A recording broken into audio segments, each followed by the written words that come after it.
Expose them, Lord, not with thunder, but with truth so loud it echoes in their own silence. You ever wonder what happens when people dig graves for others but forget they're standing in sinking sand? Well, buckle up, because God didn't just uncover their secret agendas toward you. He served them a divine meal, cold, calculated, and karmic, with a side of poetic justice. Here's a sobering fact. Studies in human psychology show that most betrayals aren't random, they're strategic, often plotted by those closest to us. And when you're a chosen one, you're not just targeted for who you are, you're hunted for what you carry. They thought you were blind. God let them believe that.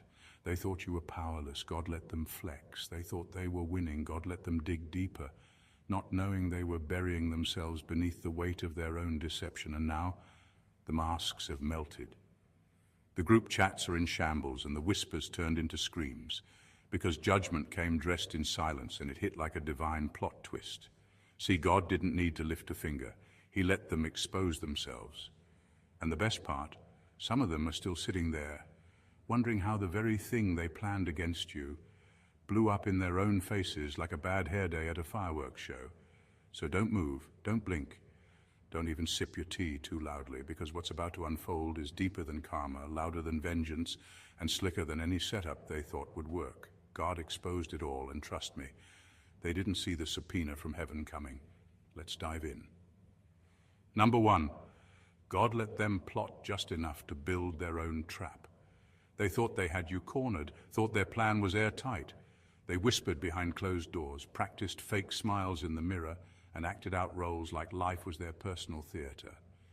But what they didn't know was that God saw everything, and He was letting them build the perfect setup, not for your downfall, but for theirs. God let them plot just long enough for the trap to become theirs. He didn't stop them right away because He was watching something deeper unfold.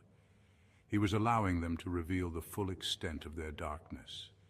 Every lie they told, every manipulation they weaved, every time they tried to pull strings behind your back, it was all being used against them, not because God was slow to respond, but because He was letting the evidence pile up. You didn't need to defend yourself.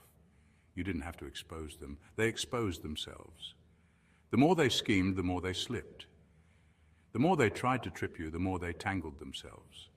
Their egos convinced them that they were 10 steps ahead, but they didn't realize God was the board they were playing on, and the game already rigged against them. It's funny how people think they're clever when they move in secrecy. They think as long as no one's watching, they'll get away with it, but they forgot one thing.